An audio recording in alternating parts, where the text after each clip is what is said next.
कटक भुवनेश्वर को नहीं राज्य सरकार ट्विन सिटी प्लान थिला जेमिति कि ए दुई शहर को नहीं गढ़ी उठी कमिशनरेट पुलिस ए दुई शहर को नहीं कि मेगा सहर प्लानिंग हेउथुला तेबे राज्य सरकार एबे एथिरे पुरी को जोड़ी छंती। डबल इंजिन सरकार ड्रीम प्रोजेक्ट कोस्टल हाईवे पाई फिटिला बाट बहु वाद विवाद बारंबार नक्शा परिवर्तन परे खूब शीघ्र आरंभ होबाकु जाउछि टेंडर प्रक्रिया।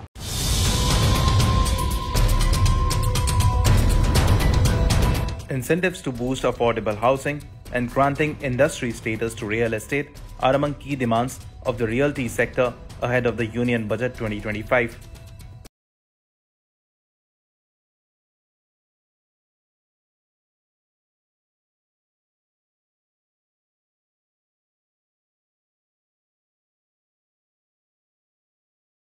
कटक भुवनेश्वर को नहीं राज्य सरकार ट्विन सिटी प्लान थिला जेमिति कि ए दुई शहर को नहीं गढ़ी उठी कमिशनरेट पुलिस ए दुई शहर को नहीं कि मेगा सहर प्लानिंग हेउथुला तेबे राज्य सरकार एबे एथिरे पुरी को जोड़ी छंती माने एबे कटक पुरी एवं भुवनेश्वर को नहीं हेबा बिग प्लान आ एक विशाल मेट्रो सिटी रा प्लान करूछंती राज्य सरकार आ एहा को कुहा जिवो ट्राई सिटी।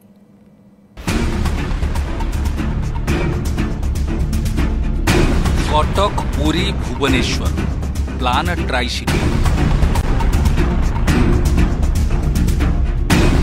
तीन शहर को नहीं एबे बड़ मेट्रो सिटी रो प्लान करूछंती राज्य सरकार।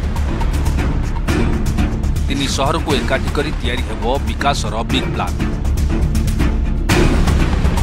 तीन शहर गमनागमन को नहीं स्वतंत्र प्लान प्रस्तुत करा जायथिबा बेले सड़क पथ सहित मेट्रो जोगाजोग पर्यटन आरंभ कर शहरीकरण अनेक प्लान जोड़ी होती। ट्राई सिटी परिकल्पना नहीं सूचना दी नगर उन्नयन मंत्री कृष्णचंद्र महापात्र। यासह भुवनेश्वर ट्राफिक समस्या दूर पर निर्माण हेब अधिक नुआ ओभरब्रिज एवं रिंग रोड। राज्य सरकार एथिपाई प्रारंभिक योजना आरंभ कर सारी विभिन्न स्थान में रिंग रोड एवं ओभरब्रिज किपरि और केमिति तैयारी करा जिवो से नहीं मुख्यमंत्री दुई थर बैठक डाकी आलोचना कर सारी तुरंत प्लान देवाई मुख्यमंत्री निर्देश देइछंती। वर्तमान देखा जाउतबा ट्राफिक जाम को दूर करने को पब्लिक ट्रांसपोर्ट सिस्टम को अधिक बढ़ा जाउतबा मंत्री सूचना देइछंती। लोकमाने जेमिति बस रो अधिक व्यवहार करिवे से नहीं सरकार गुरुत्व देउछंती। अन्यपटे टाउन प्लानिंग स्कीम जरिया शहर को बढ़ाइबा पई निष्पत्ति होईछि। एथिपई स्वतंत्र विभाग करी दायित्व दिया जिवो। प्लानिंग पई स्वतंत्र ऑफिस मध्य खोला जिवो। पूरी भी इंटरनेशनल फिगर हवा को आहरी बढ़ा जाऊँगी एयरपोर्ट सिटी हवा को जाऊँगी बहुत किसी पूरी हवा को जाऊँगी। पूरी जो सौंदर्य प्रकृति भगवान देते सी बीच अच्छी तार सौंदर्यकरण हवा को जाऊँगी एवं पूरी कटक भुवनेश्वर भितर आउ कौन डिफरेन्स रही गोटे ट्राई सिटी भाया बिगार सिटी। पुरी रे श्री जगन्नाथंकर मंदिर सहित समुद्र एवं कोणार्क मंदिर थिबारु प्रतिदिन हजार हजार पर्यटक आसुछंती पुरी बुलिबाकू। सेहीपरि भुवनेश्वर राज्य राजधानी एठारे शिक्षानुष्ठान मेडिकल एवं आईटी सेक्टर थिबारु प्रतिदिन बहु संख्यार प्रोफेशनल्स आसुछंती। कटक रे हाईकोर्ट सहित मेडिकल और वाणिज्यिक व्यापार चालुथिबारु शह शह संख्यार लोके कटक को आतजात करुछंती। एही तीन शहरर काया बढ़िबारे लागिछि। तीन शहर मिसिगले देश में बड़ शहर भाव परिगणित हेब। एथिपई तीन शहर को नहीं ट्राई सिटी प्लान को अनेक स्वागत करिसेंती।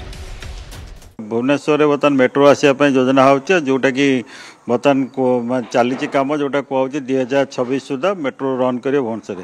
कारण जदि मेट्रो रन कर भुवनेश्वर तेणुकर आमर मेन्टायर सिस्टम टाक अनुसार एक्सेस सी हो आप main spine of the city. So ताकू मेरुदंड धरिकी आप केमती कनेक्टिविटी करें से भाविया दरकार। एही तीन शहर को नहीं परिकल्पना करा जाउछि। यह संभव हेले विदेशी पर्यटक मानकर भीड़ ओडिशा को आगामी दिन में बढ़िबार संभावना रही।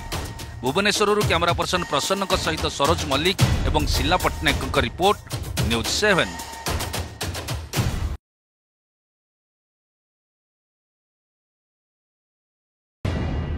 डबल इंजिन सरकार ड्रीम प्रोजेक्ट कोस्टल हाईवे पाई फिटिला बाट बहु वाद विवाद बारंबार नक्शा परिवर्तन परे खूब शीघ्र आरंभ होबाकु जाउछि टेंडर प्रक्रिया। निर्माण होबाकु जाउछि उपकूलराज रास्ता। पूर्त मंत्री पृथ्वीराज हरिचंदन सूचना प्रथम पर्यायर 163 किलोमीटर रास्ता पाई खूब शीघ्र टेंडर आह्वान करिवे जातीय राजपथ प्राधिकरण कर्तृपक्ष। प्रथम पर्यायर खोर्धा जिलार रामेश्वर जगतसिंहपुर जिला रतनपुर पर्यंत तैयारी हेब रास्ता चूड़ांत टेंडर पर आरंभ हेब काम आउथि जारी रही अनुमोदन प्रक्रिया। पूर्त मंत्री स्पष्ट करिसेंति जे किछि लोकंक मनरे कोस्टाल हाईवे को नहीं जो द्वंद्व थिला डबल इंजिन सरकार आसिबा परे एहा साकार हेबाकु जाउछि। मंत्रींकर एभली सूचना परे उत्साहित उपकूलवर्ती जिलावासी दाबी करिसेंति तुरंत काम आरंभ करा जाऊ। जोटा लोक भावुले जे कोस्टाल हाईवे करेंगे कि न करेंगे आज डबल इंजिन सरकार आसला परे से कथा को निश्चित भाव में से बाबद निष्पत्ति भी निया सरी केवल अप्रुवाल स्थिति अच्छी अप्रुवाल बहुत शीघ्र सरिकी से कम टेंडर भितर को जीव एवं खोर्धा जिला रामेश्वर आरंभ हम पारादीप पाख रतनपुर पर्यंत प्रथम पर्यायर कराउछि। उपकूलवर्ती राजपथ निर्माण होवार जो व्यवस्था करा जाइछि जो परिकल्पना साकार हेबा पई जाउछि से भोगरेवासी जोड़ी होती तेणु आम निश्चित भाव में खुशी व्यक्त करुचु। राज्य सरकार को आम रिक्वेस्ट करुचु ये दीघा टू गोपालपुर जाके रोड आमर सैंक्शन होती जल्दी sir.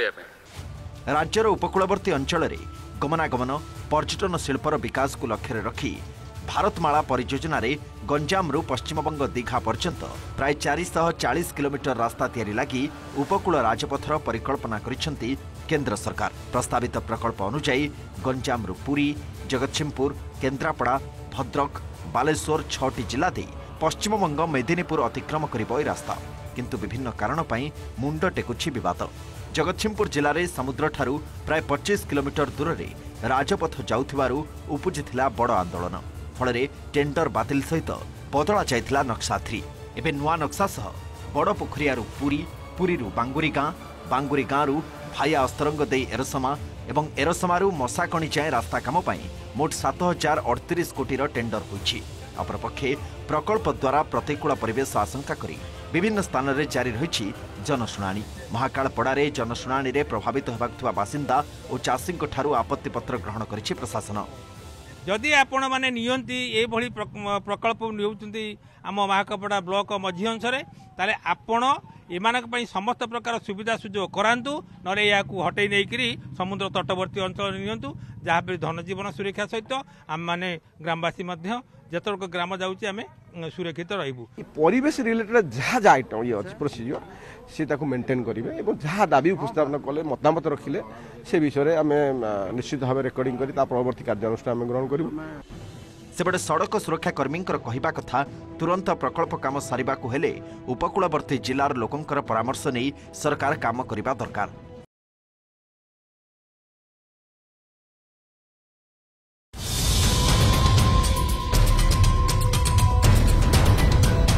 Incentives to boost affordable housing and granting industry status to real estate are among key demands of the realty sector ahead of the Union Budget 2025. Experts say that incentives and tax benefits for developers and buyers in the affordable and mid-segment housing categories will contribute towards the goal of housing for all.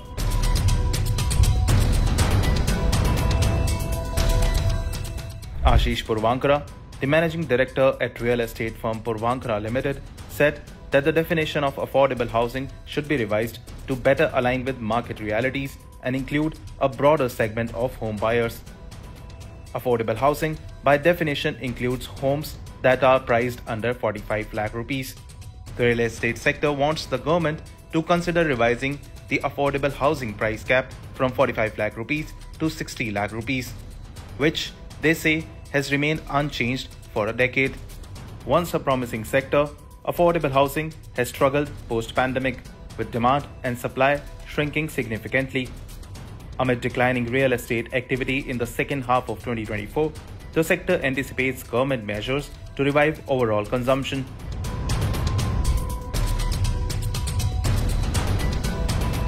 The tax holiday under Section 80 IBA of the Finance Act 2016 significantly boosted the supply of affordable housing.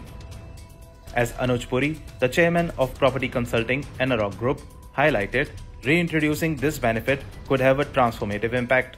He mentioned that this could provide substantial tax breaks to developers dedicated to affordable housing projects.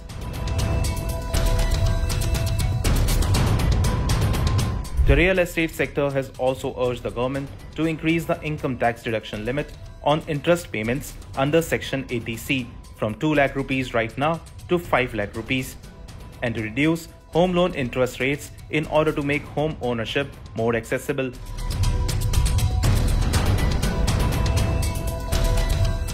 One of the key expectations include industry status, which would grant access to cheaper institutional financing for the sector. Developers seek easier access to credit and lower interest rate to ease liquidity challenges. Priority financing for affordable housing projects could help bridge the demand-supply gap.